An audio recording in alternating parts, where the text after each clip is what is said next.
Buenas tardes con todos.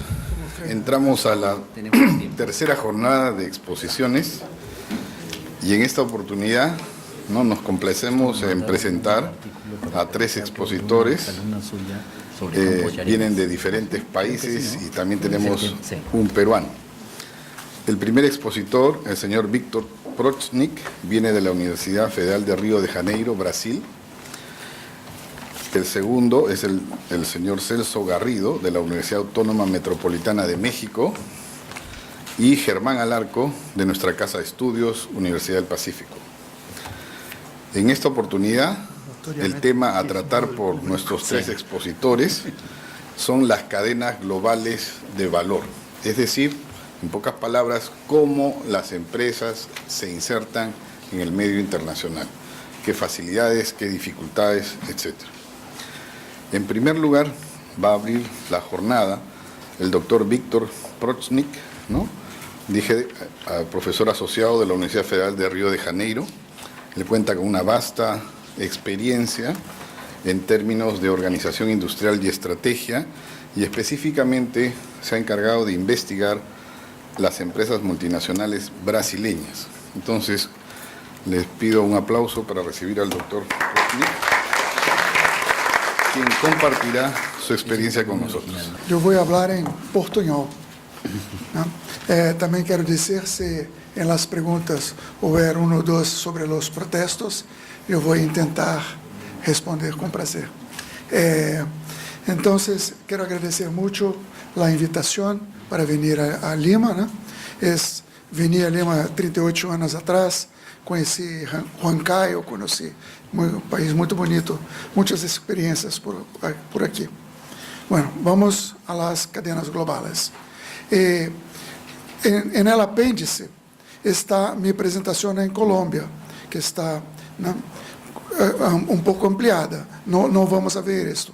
Vamos ver só os três primeiros temas, que é a baixa participação do Brasil nas cadenas globais de valor, e um tema em International Business, que é a transferência reversa internacional de conhecimento, e a relação disto com as cadenas globais, e outro tema que são as macrocadenas da indústria brasileira, que eu vou tentar explicar as aplicações.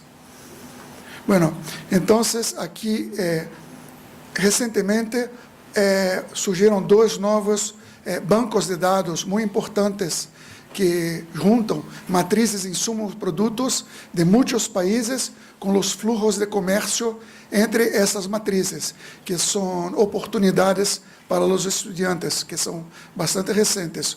Um é da OECD, com uma universidade de Suíça, se não me engano, e outra é de la UNCTAD, com a Universidade da Austrália. Então, esses dados são da OECD. Então, temos aqui na primeira coluna exportações sobre o produto, importações, e vê-se que o Brasil é o país mais cerrado de todos. Depois, vemos o valor agregado doméstico sobre as exportações. Novamente, o Brasil é o país mais cerrado junto com Rússia, que também faz muitos, muito especializado em recursos naturais. Pero, a última coluna mostra a contribuição indireta de los insumos domésticos. Isso quer dizer, de la penúltima coluna, valor agregado, quanto que esse valor agregado genera de compras diretas e indiretas de produtos brasileiros. Então, das compras diretas e indiretas geradas por esse valor agregado, 49,9% desse valor, enquanto que Rússia muito menos, 40%. Então, nós somos mais cerrados que eles. Bueno, então, alguns aspectos qualitativos dessa baixa participação do Brasil nas cadenas globais. Primeiro, porque a exportação de produtos diferenciados, a produção e exportação de produtos diferenciados está em grande parte em empresas multinacionais. Essas empresas multinacionais são predominantemente voltadas para o mercado interno. Então, elas exportam, houve um crescimento das exportações de manufaturados para a América Latina na década de 90. E agora isso está barrando por causa da competição de China. Né? As empresas de capital brasileiro que exportam ou investem no exterior são de setores que não formam muito cadenas globais. Por exemplo, commodities. Então, há muitos de recursos naturais, mesmo alimentos, né? Construtoras, bancos, aço, alimentos, franquias, né? Esses não tendem a formar cadenas como eletrônica, automóvel, que são indústrias que se podem fragmentar mais a produção, e por isso especializar por país. Né? E, em geral, as empresas de capital brasileiro que produzem bem diferenciados, elas organizam suas próprias cadenas. A mais famosa é a Embraer, que faz os aviões, né? A WEG, essa terceira, é uma grande empresa de material elétrico, né? E essas outras duas, Marco Polo de ônibus, Smart, etc. Não há empresas brasileiras participando de cadenas globais de outras empresas. Isso aqui para ver a mesma coisa agora em números. Esses são os dados sobre as 50 maiores exportadoras brasileiras. E cada dado desses é a percentagem sobre a exportação total do Brasil. Então, essas 50 maiores empresas exportam 54,2% de tudo o que o Brasil exportou ano passado. Como se pode ver, as empresas de capital nacional estão basicamente em commodities e em alimentos, né? Principalmente pollo.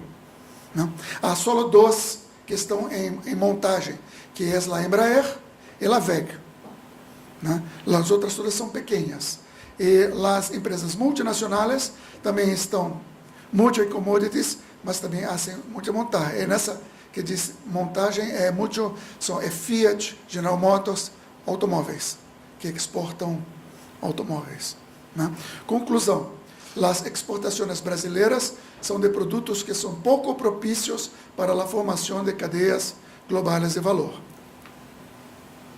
Bueno, essas matrizes, esses bancos de dados internacionais que recentemente foram construídos e colocados na internet, mostram uma característica muito interessante das cadenas globais de valor, é que elas são predominantemente intrarregionais, ou na Europa, ou na Ásia, ou na América do Norte.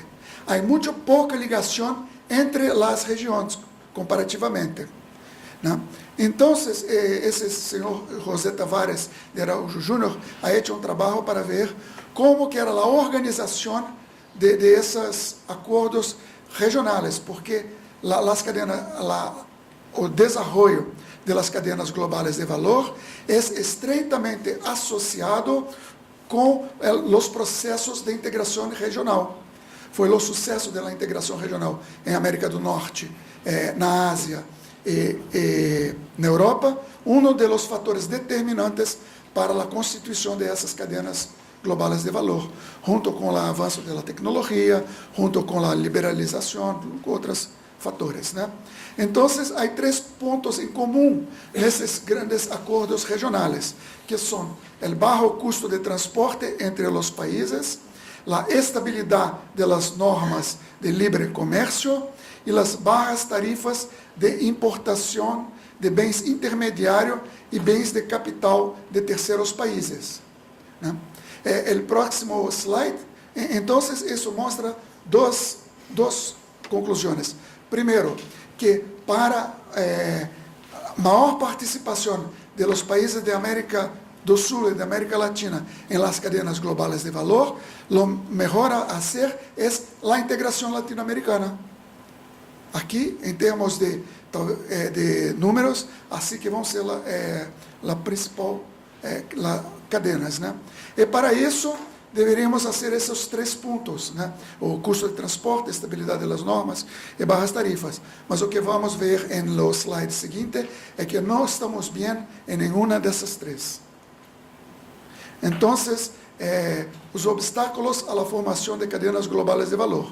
Quanto à infraestrutura, en el ano 2000 foi lançada a iniciativa para a integração da infraestrutura regional, que uma senhora ha hecho uma apresentação muito boa hoje pela manhã, né? Muito interessante. Porém, o problema é que vai muito despacio. Isso é um projeto muito bonito, muito interessante, baseado em teorias econômicas de la aglomeração, de la aglomeração de sinergias e de constituição de polos de crescimento. Pero os países não investiram em los projetos e isso vai muito despacio, né? Segundo os acordos comerciais, esse autor, José Tavares, disse isto, que em 2010, depois de 41 anos de esforço de integração, o comércio intrarregional em la comunidade andina foi de apenas 7,8 bilhões de dólares, né? $1.000 milhões. E no outro acordo, que é o Mercosul, também existe igual distância entre o que se diz, o que se quer e os resultados obtenidos, né?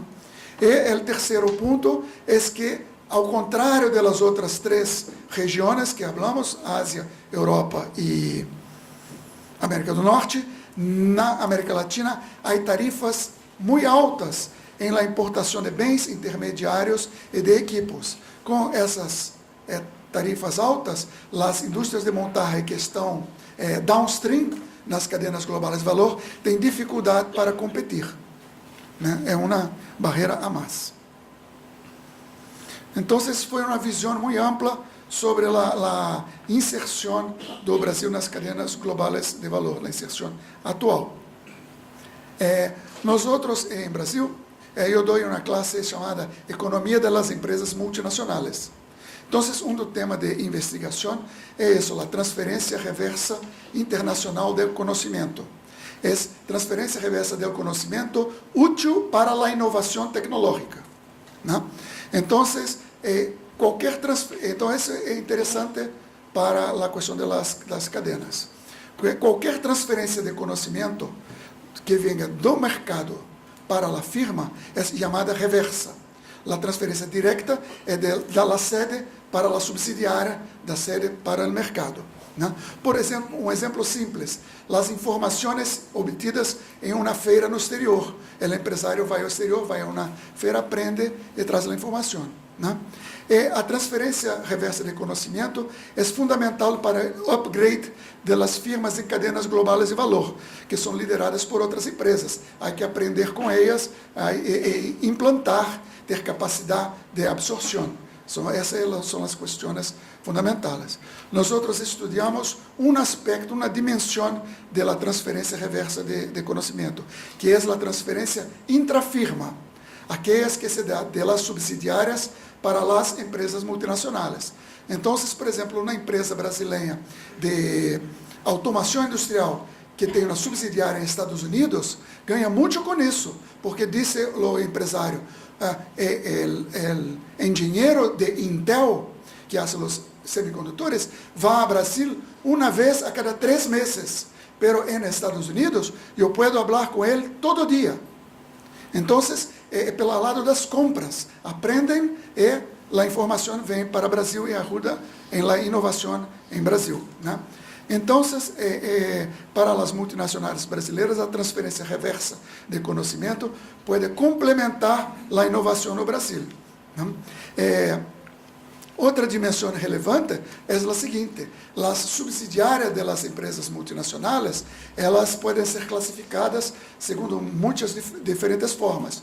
Uma delas é separarem as subsidiárias que exploram as competências da empresa e as subsidiárias que criam competências também. Se a subsidiária faz transferência reversa de conhecimento, é porque ela ha hecho uma criação ou algum aprendizado local. Então, essa subsidiária, ela oferece empregos melhores, ela cria inovação, ela contribui mais para el desarrollo del país en que está. Entonces, es interesante para nosotros que las subsidiarias de las empresas extranjeras en nuestros países hagan transferencia reversa de conocimiento, porque elas serão mais ricas em termos dessa promoção. Estudamos o caso de Accenture em Brasil. Eles han desenvolvido um sistema de preços para as empresas de telecomunicações que colocaram 2 executivos viajando pela Europa para explicar a todas as outras subsidiárias de Accenture aquele sistema, para que elas, subsidiárias, pudessem vender para os clientes de los países europeus. Então, houve, nesse caso, por exemplo, uma criação de valor em Brasil que depois foi utilizada pela empresa em outros países. Então, esses estudos são interessantes de serem hechos. E não há muito, estamos em uma boa oportunidade, digo isso para os estudantes, porque os estudos de transferência reversa de conhecimento são muito entre países desenvolvidos, desarrollados. Não há muito, então é uma oportunidade interessante. Quanto tempo? Então, nós hicimos um trabalho econométrico e nosso resultado, principal resultado, é que há duas possibilidades. Que a transferência reversa de conhecimento seja complementar a la inovação. A empresa que hace inovação de produto ou processo para o mercado, ou seja, as inovações mais radicales, tende a ocorrer em firmas que obtêm informações relevantes, tanto no Brasil como no exterior. Então, você tem uma visão mais ampla. Enquanto que a inovação de produto ou processo para a firma, que são as inovações secundárias, são mais comuns nas firmas que obtêm informações só em uma dessas 2 localizações. Em geral, esse segundo tipo de empresa é uma empresa que compra um bem de capital, que hace um produto diferente do que está acostumbrada. Então, é uma inovação de processo e de produto também. Então, a informação é toda capturada com o fornecedor, provedor do bem de capital. Então, são empresas mais simples, menores, com menos capacidade. Nós temos interesses em empresas que fazem inovação de produto ou processo para o mercado. Então, elas ativamente fazem transferência reversa internacional do conhecimento. Então, vamos progredir nisso, e quem tiver interesse, teremos prazer em colaborar. Aqui, esse quadro mostra estatísticas descritivas sobre transferência reversa de conhecimento. Isso com base em la pesquisa de inovação. Peru tem uma boa pesquisa de inovação, que é uma pesquisa que tem em muitos países. A pesquisa peruana é muito boa e tem essa informação. Então, você vê aqui que são 217 empresas multinacionais brasileiras. A maioria delas tem apenas escritório ou entreposto comercial em outro país. As que têm fábricas no outro país são um número muito pequeno, 15, 20, não? No máximo. Não? Então, essas empresas, elas veem que 67 não trazem informação para a inovação. 21 tem uma fonte internacional de informação para a inovação e 45 tem 2 ou mais fontes diferentes de informação para a inovação. Então, essas empresas estão capturando informação. Você pode dividir o universo entre empresas que não exportam e não investem no exterior, as que exportam e as que exportam e investem. Quanto vai mais nessa escala, maior a probabilidade de ter fontes externas de informação. Bueno, agora vou só mostrar assim por alto o que vamos fazer em termos de cadenas produtivas. Vamos trabalhar com essas cadenas globais, com esses dados da OECD. Então, vamos utilizar um modelo de agregação em la matriz insumo-produto.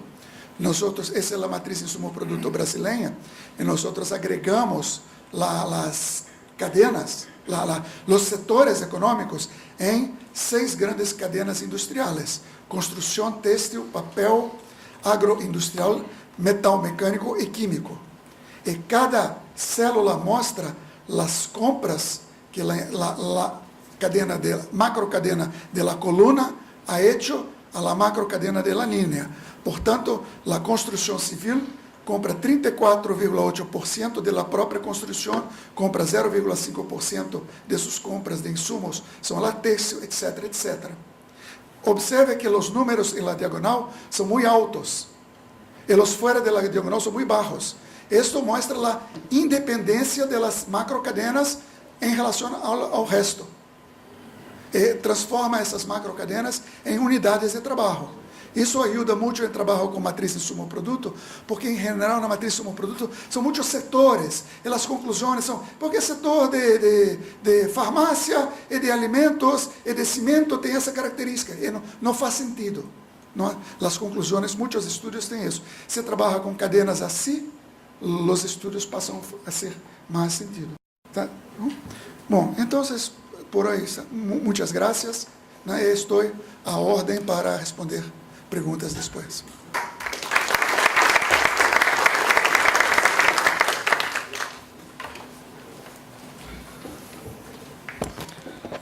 Agradecemos al profesor Plotnik. En una segunda presentación tenemos al doctor Celso Garrido, que nos visita de la Universidad Autónoma Metropolitana de México. Él es maestro en economía en el sector público, tiene gran experiencia y es miembro fundador y coordinador del Grupo Internacional de Investigación del Consejo Latinoamericano de Ciencias Sociales. Su tema principal es Empresas y Estado en América Latina, donde formula y dirige diferentes proyectos de investigación tanto en la Universidad Autónoma de México y en otros organismos internacionales. Él en esta oportunidad va a compartir sus experiencias con el tema México y las cadenas globales del valor, lecciones y desafíos para América Latina. Invitamos con un aplauso al doctor Garrido.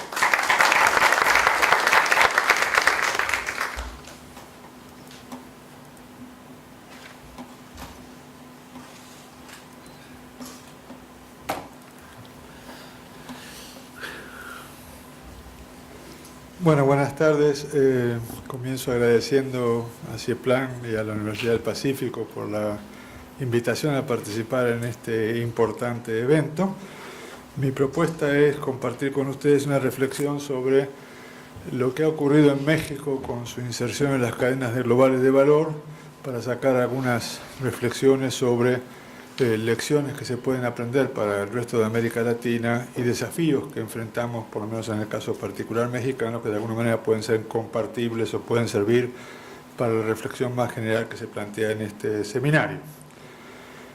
Querría yo comenzar con algunas consideraciones previas para destacar la importancia del tratamiento de las cadenas globales de valor como temática en este seminario, que está ocupado por la nueva inserción de América Latina en la economía internacional. Y entonces, la reflexión sobre cadenas globales de valor permite levantar temas a propósito de que en realidad hay un problema de reconceptualización de la economía internacional para poder redefinir de qué estamos hablando cuando hablamos de nueva inserción desde el punto de vista de los países.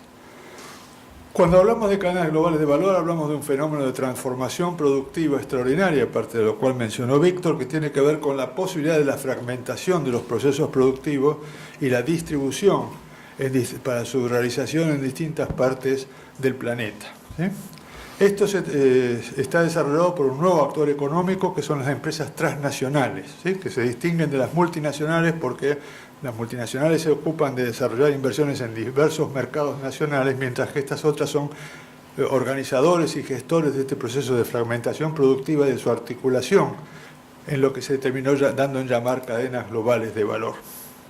Para poner en proporción la importancia relativa de este actor económico, basta decir que el 70% del comercio mundial se explica por estas empresas transnacionales y que 1.400 empresas transnacionales dominan esta magnitud del comercio internacional. Estamos hablando de un actor extremadamente poderoso que determina el curso del proceso económico mundial y de la vida de los países en el caso que tengan interacción con ellos.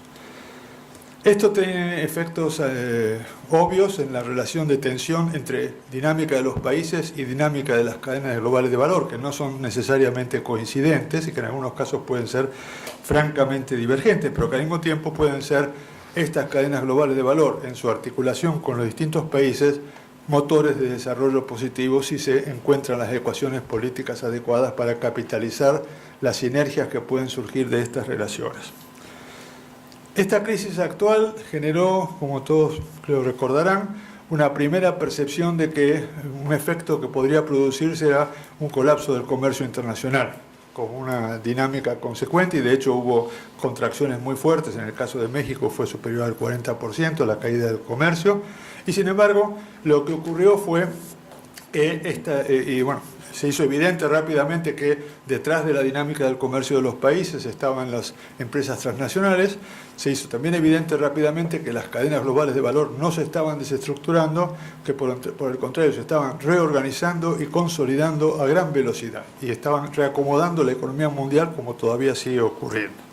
Y también tuvo otro efecto muy importante que quiero acá traerlo referencia porque está en un marco más amplio de reflexión sobre el problema que nos ocupa, que es que tiene que ver con el hecho de que esta percepción de la importancia de las cadenas globales de valor ha traído la necesidad de repensar las teorías del comercio, las teorías